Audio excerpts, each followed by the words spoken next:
Amin. Shalom. Ya, mari kembali, mungkin Bapak Ibu yang di rumah baru bergabung, kita mendeklarasikan keadaan kita. Katakan, aku sehat, aku kuat, aku makmur, aku panjang umur, aku awet muda, aku diberkati Tuhan. Katakan amin. Amin. Baik, Bapak Ibu saudara sekalian, saya kembali mengajak saudara untuk memahami, mempertebal kembali, melanjutkan firman Tuhan minggu yang lalu, untuk bisa memahami bahwa mengaku dosa supaya diampuni itu adalah sesuatu yang tidak tepat di dalam kehidupan kita, dalam pemahaman pengertian kita hari ini. Kita bisa membuka kembali, mengingat kembali ayatnya dalam Efesus 1 ayat yang ke-7. Efesus 1 ayat yang ke-7, firman Tuhan mengatakan, ya, jelas mengatakan, sebab di dalam Dia, di dalam Yesus dan oleh darah Yesus kita beroleh penebusan, yaitu pengampunan dosa menurut kekayaan kasih karunia-Nya. Amin. Jadi di dalam Yesus kita memiliki penebusan kita, yaitu pengampunan dosa. Jadi oke, kita lanjut lagi dalam Matius pasal 26 ayat 28. Matius 26 ayat 28. Supaya ingat, semakin menyadarinya. Sudah? Firman Tuhan mengatakan, Matius 26 ayat 28, sebab inilah darahku, darah perjanjian yang ditumpahkan bagi banyak orang untuk pengampunan dosa. Oke, saudara, semakin diingatkan terus-menerus bahwa dosa kita diampuni, pengampunan yang kita terima, ya, semata-mata terjadi hanya karena darah Yesus. Karena darah yang tercurah, darah yang tertumpah, dalam bahasa ininya, dalam bahasa di TB-nya mengatakan darah yang ditumpahkan, dalam terjemahan MPYH-nya darah yang dicurahkan untuk mengampunkan dosa orang banyak. Karena inilah darahku, meterai perjanjian baru, dikatakan EPYH-nya, yang dicurahkan untuk mengampunkan dosa orang banyak. Ya. Jadi saya harus terus mengajak saudara menggeser pengertian kita sebagai orang Kristen untuk memahami, ya, untuk memahami supaya kita tidak meletakkan pengampunan kita pada pengakuan kita. Firman Tuhan mengatakan bahwa kenapa kita harus mengakui? Firman Tuhan mengatakan supaya kita sembuh. Hendaklah engkau saling mengaku dosamu. Hendaklah engkau mengaku dosamu dan saling mendoakan supaya kamu sembuh. Sembuh dari apa? Sembuh daripada luka batinmu. Sembuh daripada sakit penyakitmu. Karena banyak sekali keadaan-keadaan orang Kristen, mereka sakit karena ada dosa dalam hidupnya. Mereka sakit karena ada luka batin dalam kehidupannya. Mereka sakit karena hal-hal yang disembunyikan dalam kehidupannya. Dan makanya firman Tuhan mengatakan, akui supaya engkau sembuh, supaya mendamaikan hatimu.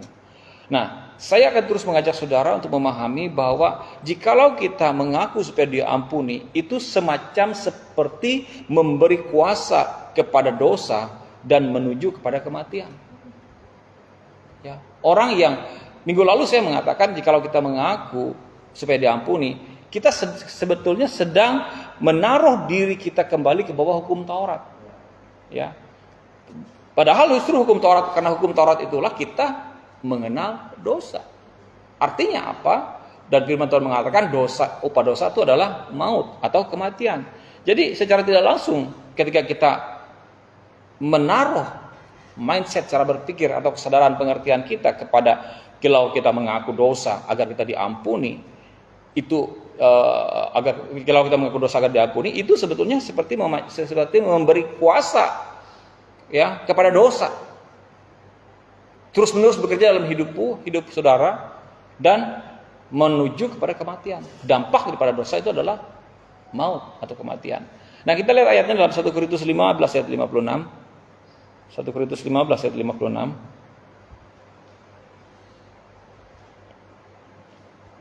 Saya berdoa dalam nama Yesus agar saudara memahami, mengerti firman Tuhan ini dalam nama Yesus Kristus. Amin.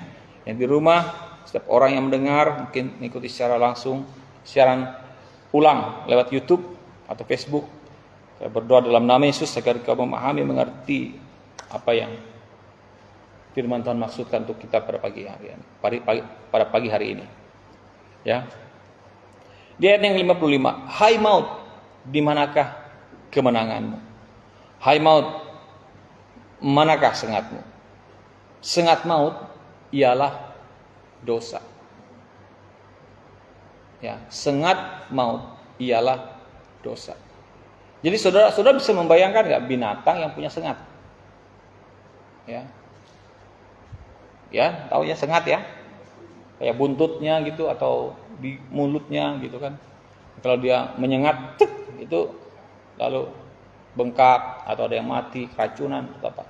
Nah, firman Tuhan mengatakan bahwa sengat itu, sengat yang menyebabkan orang mati itu, maut itu adalah dosa. Jadi dia katakan sengat maut ialah dosa. Dan kuasa dosa itu ialah hukum Taurat.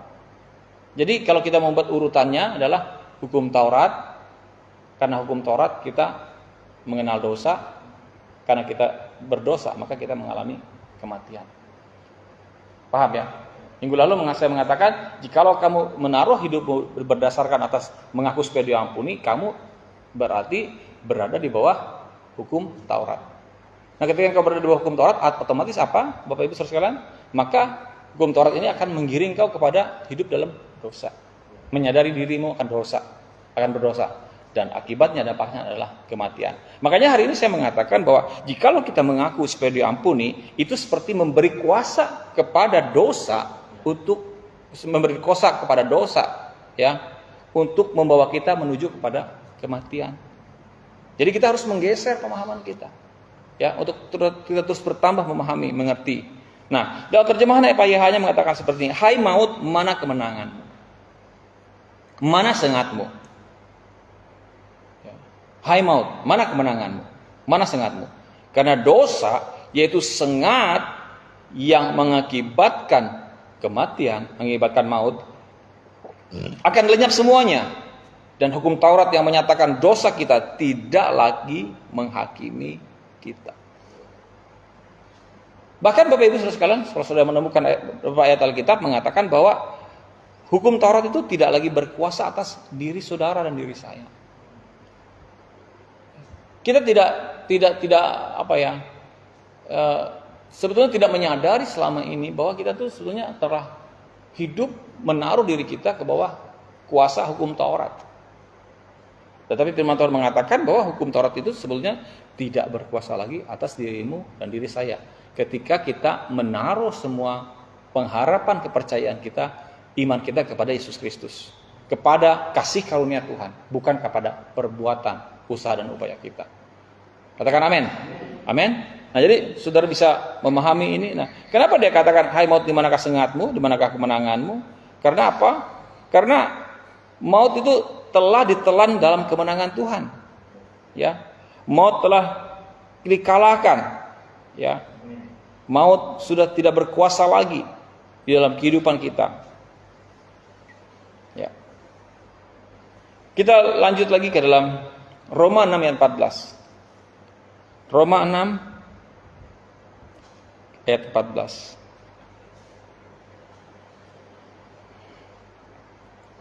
Saudara bisa baca sama-sama?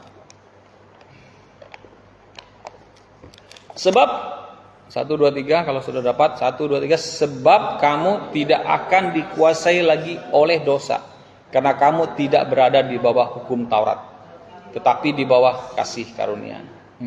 Tadi saya katakan hal itu, bahwa hukum Taurat itu tidak lagi berkuasa atas hidup saudara dan saya.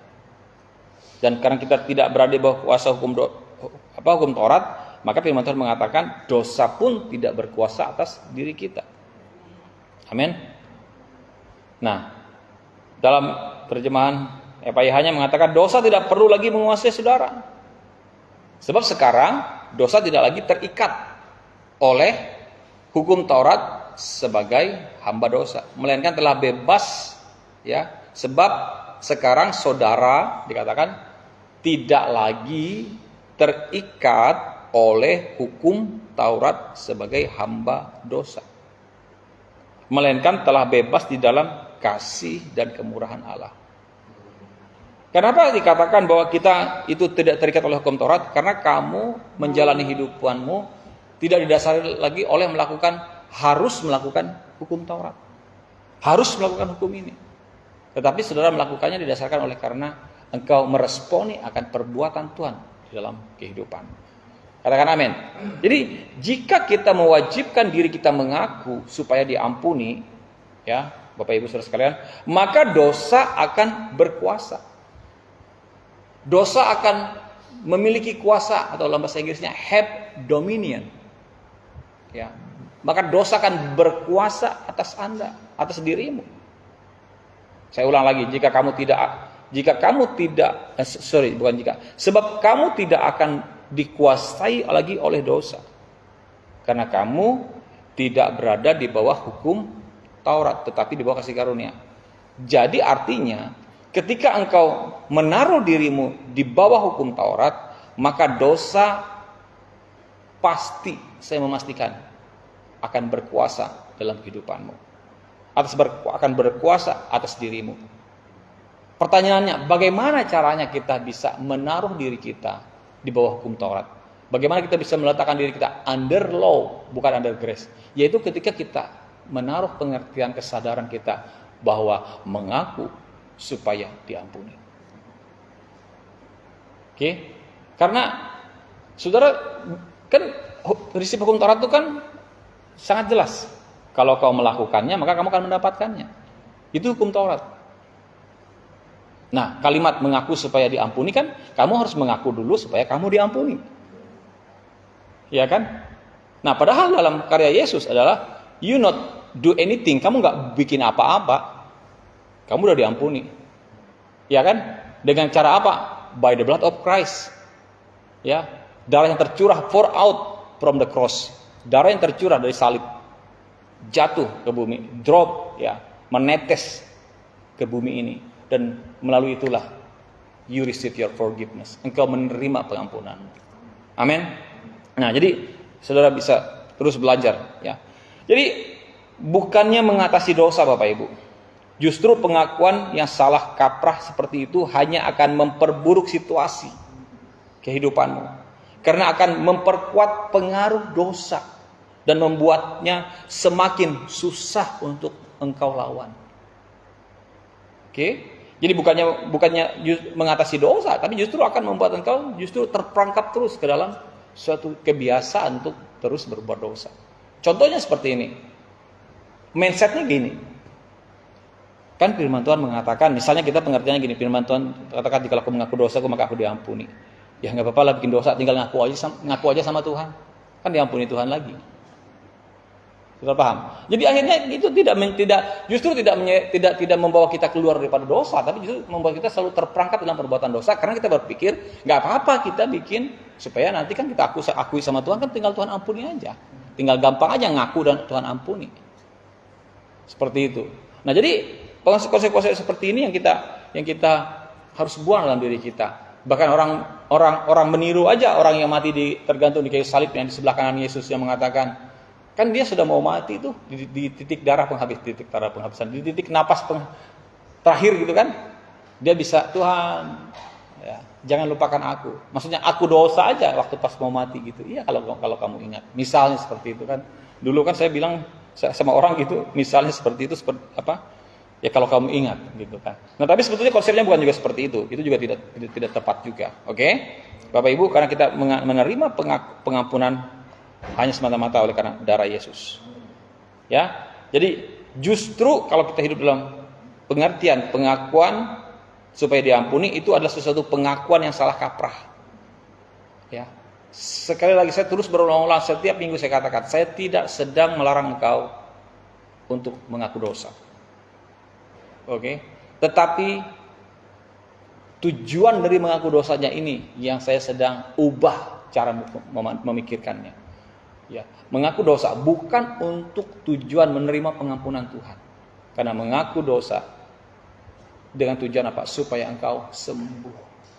Supaya hatimu berdamai. Supaya engkau membawa sesuatu yang gelap dalam hidupmu kepada terang. Oke? Nah, sehingga ketika kita melakukan pengakuan yang salah kaprah yang seperti tadi saya katakan, itu hanya akan memperburuk situasi keadaanmu, karena itu akan justru akan memperkuat pengaruh dosa dalam kehidupanmu dan membuat hal itu, maksud saya, semakin susah untuk dilawan. Ya. Nah, saudara bisa tebak apa selanjutnya yang terjadi? Ya. Roma 7 ayat 5. Roma 7 ayat 5. Apa yang terjadi selanjutnya kalau kita masih berprinsip seperti itu? Sebab, ya, Roma 7 ayat 5 sudah. Sebab waktu kita masih hidup di dalam daging, hawa nafsu dosa yang dirangsang oleh hukum Taurat bekerja dalam anggota-anggota tubuh kita agar kita berbuah bagi maut. Coba saudara perhatikan. Ya. Justru menunjukkan kalau saudara terus hidup di bawah law, di bawah pengertian mengusahakan, mengupayakan sesuatu untuk mendapatkan, justru firman Tuhan mengatakan itu sesuatu yang akan merangsang hukum Taurat dalam dirimu, bekerja dalam anggota tubuhmu agar berbuah bagi maut. Oke? Jadi katakan jika kita mengkombinasikan perbuatan daging kita dengan hukum Taurat, firman Tuhan mengatakan Bapak Ibu hari ini bahwa hawa nafsu dosa yang dirangsang oleh hukum Taurat bekerja dalam anggota-anggota tubuh kita, membuat kita berbuah bagi maut. Jikalau kita terus mengkombinasikan perbuatan daging kita dengan hukum Taurat. Ya, perbuatan daging sudah tahu kan? Keinginan-keinginan daging, ya kan? Sudah tahu semua perbuatan-perbuatan daging. Nah, itu dikombinasikan dengan hukum Taurat. Apa yang terjadi? Itu justru hawa nafsu dosa dirangsang oleh karena hukum Taurat tadi, yang kemudian dikatakan bekerja dalam anggota-anggota tubuh kita, membuat kita berbuah bagi maut. Ya. Dalam 2 Korintus 3 ayat 7, 2 Korintus pasal 3 ayat yang ke-7. Dikatakan, pelayanan yang memimpin kepada kematian terukir dengan huruf pada loh-loh batu. Oke, sampai situ dulu, stop. Perhatikan ke sini. Pelayanan yang memimpin kepada kematian terukir dengan huruf pada loh-loh batu. Apa itu pelayanan yang memimpin kepada kematian terukir dengan huruf pada loh-loh batu? Itu adalah pelayanan hukum Taurat. Oke. Hukum Taurat itu kudus. Hukum Taurat itu benar. Hukum Taurat itu datang dari Tuhan. Karena dia datang dari Tuhan yang kudus, maka dia pun kudus. Karena dia datang dari Tuhan yang benar, maka dia benar. Tetapi celakanya yang melakukannya adalah manusia yang berdosa. Sehingga artinya ada apa? Hukum itu justru membawa manusia kepada kematian. Karena tidak ada yang sanggup melakukannya. Makanya saya katakan, bukan saya, firman Tuhan mengatakan, pelayanan yang memimpin kepada kematian terukir dengan huruf pada loh-loh batu. Namun demikian, kemuliaan Allah menyertainya waktu ia diberikan. Jelas tadi saya katakan, dia kudus, dia benar karena dari Tuhan, disertai Tuhan. Sebab sekalipun pudar juga cahaya muka Musa begitu cemerlang, sehingga mata orang-orang Israel tidak tahan menatapnya, jika pelayanan itu datang dengan kemuliaan yang demikian. Oke, Bapak Ibu, sudah perhatikan. Nah, kita lanjut lagi. Ayat yang ke-8. Ya, sudah. Betapa lebih besarnya lagi kemuliaan yang menyertai pelayanan roh. Oke. Betapa lebih besarnya lagi kemuliaan yang menyertai pelayanan roh. Jikalau pelayanan hukum Taurat membawa kematian, firman Tuhan mengatakan lebih besar lagi pelayanan, yaitu pelayanan roh yang memimpin kita kepada pembenaran. Ayat 9. Sebab jika pelayanan yang memimpin kepada penghukuman itu mulia, oke, ayat 9. Sebab jika pelayanan yang memimpin kepada penghukuman itu mulia, betapa lebih mulianya lagi pelayanan yang memimpin kepada pembenaran. Pelayanan apa yang memimpin kepada pembenaran? Yaitu pelayanan kasih karunia Tuhan. Suatu pelayanan yang dikerjakan oleh Tuhan sendiri. Kalau pelayanan hukum Taurat adalah pelayanan yang kita upayakan, yang kita kerjakan. Kita yang mengerjakan pelayanan hukum Taurat itu. Kita yang harus melakukannya. Tetapi pelayanan kasih karunia adalah Tuhan Yesus yang melakukannya. Bukan kita yang melakukannya. Dia yang melakukannya. Dia yang mengerjakannya. Where? Di mana? On the cross. Di kayu salib. Dia menggenapinya. Dia menyelesaikannya. Dia katakan, oh, sudah selesai. Finish. Dia kerjakannya bagi kita. Itu yang membedakannya. Ya, itu yang menjadi suatu keistimewaan yang terjadi pada diri kita karena Tuhan sendiri yang melakukannya untuk kita. Ya. Coba kita lihat lagi. Ya, jadi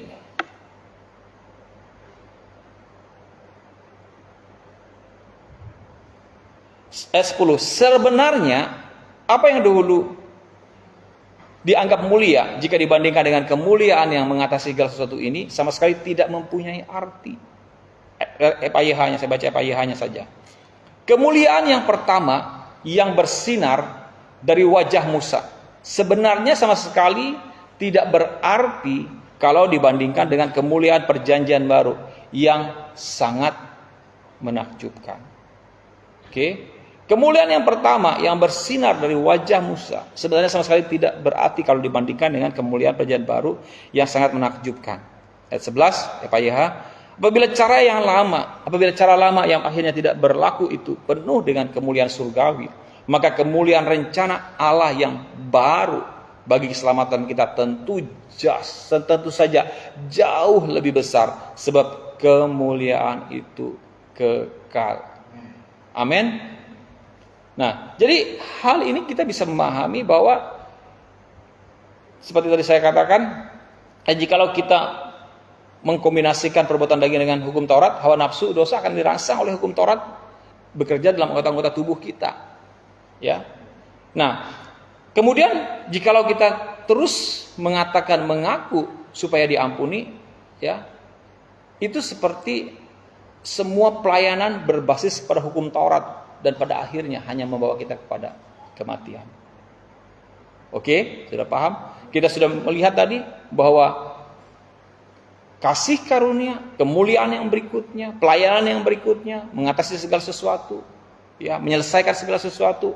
Pelayanan yang berikutnya adalah pelayanan yang memimpin kita kepada pembenaran. Katakan amin. Amin. Ya. Galatia 2 ayat 20. Galatia pasal 2 ayat 20. Namun aku hidup. Yuk, sudah dapat? Namun aku hidup, tetapi bukan lagi aku sendiri yang hidup, melainkan Kristus yang hidup di dalam aku. Dan hidupku yang kuhidupi sekarang di dalam daging adalah hidup oleh iman dalam Anak Allah yang telah mengasihi aku dan menyerahkan dirinya untuk aku. Ya, saya sudah disalibkan bersama dengan Kristus, dan yang hidup bukan lagi saya, dikatakan FAYH-nya, melainkan Kristus yang hidup di dalam saya. Sedangkan hidup yang sekarang saya miliki dalam tubuh saya, ya, hidup yang sekarang saya miliki dalam tubuh saya ini adalah hasil iman saya kepada Anak Allah yang mengasihi saya dan memberikan dirinya sendiri bagi saya. Amin. Jadi kita dipanggil untuk hidup oleh iman anak Tuhan. Iman anak Allah yang telah memberi dirinya bagi kita. Nah, pilihannya sederhana. Pilihannya sederhana untuk memahami ini. Yang pertama pilihannya adalah percaya bahwa karya Yesus sempurna atau percaya pada perbuatan daging manusia. Oke? Sederhana. Betul? Percaya, pokoknya pilihannya seperti itu aja. Apakah engkau percaya bahwa karya Yesus sempurna, atau engkau percaya pada kekuatanmu, kekuatan daging kita, kekuatan usaha upaya kita? Apa kekuatan usaha upaya kita tadi? Mengaku supaya diampuni. Itu kekuatan usaha upaya kita. Jadi saat kita berdosa, Bapak Ibu, butuh iman untuk memandang salib. Betul apa tidak? Betul atau tidak? Saudara jatuh dalam dosa. Kan saudara untuk datang ke Tuhan itu butuh iman apa tidak? Butuh keberanian untuk datang pada Tuhan. Saudara kalau bikin salah, ini anak-anak bikin salah sama papahnya, kamu butuh keberanian nggak untuk ngaku datang ke papa mamamu? Butuh keberanian yang besar kan? Kadang kan kita kan kalau bikin salah kan kita suka sembunyikan, tidak berani ngomong, takut kena marah, takut takut ini kan? Nah itu tuh sifat dosa tuh kayak gitu. Isinya tuh penuh dengan ketakutan, penuh dengan persembunyian, sembunyi. Nah untuk kita mengungkapkannya, ya kita harus mengaku supaya apa? Kita menyelesaikannya. Kalau tidak dia tidak akan selesai dan kita butuh iman untuk melangkah. Betul atau tidak? Amin. Jadi saat kita berdosa, kita butuh iman untuk memandang salib, untuk datang kepada Yesus, ya, untuk mengerti, memahami atau menyimak apa yang Roh Kudus katakan, ya, betul? Apa yang Roh Kudus katakan? Betul? Kita memahaminya. Kita datang butuh iman untuk datang pada Tuhan dan mengatakan, Tuhan, ini aku, ini hidupku, betul? Dan kita mengatakan, Tuhan, ampuni aku. Kita kan selalu seperti itu. Ampuni dosa-dosa dan kesalahanku dan pelanggaranku. Ya kita mengakui saja kepada Tuhan bahwa kita telah melakukan suatu kesalahan, tapi bukan untuk menerima pengampunan. Nah, itu butuh iman untuk melangkah seperti itu. Ya.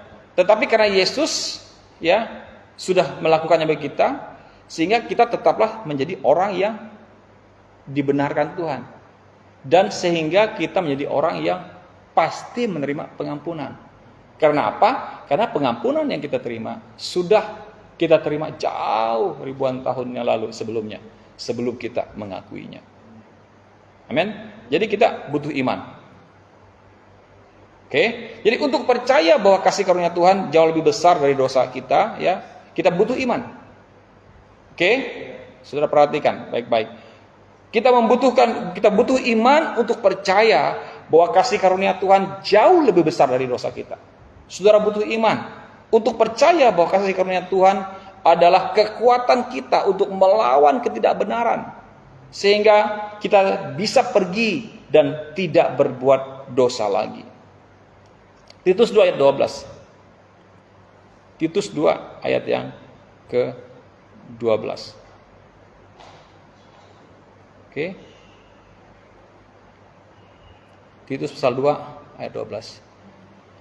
Firman Tuhan mengatakan, Ia mendidik kita supaya kita meninggalkan kefasikan dan keinginan-keinginan duniawi, dan supaya kita hidup bijaksana, adil, dan beribadah di dalam dunia sekarang ini. Jadi Roh Kudus, Roh Tuhan mendidik kita supaya kita meninggalkan kefasikan. Untuk sampai kepada proses ini kita butuh iman. We have faith. Kita harus punya iman untuk percaya akan kasih karunia Tuhan, bahwa kasih karunia itu jauh lebih besar daripada dosa kita. Kasih karunia, ketika saya bicara tentang kasih karunia, itu adalah bicara tentang pengampunan Tuhan.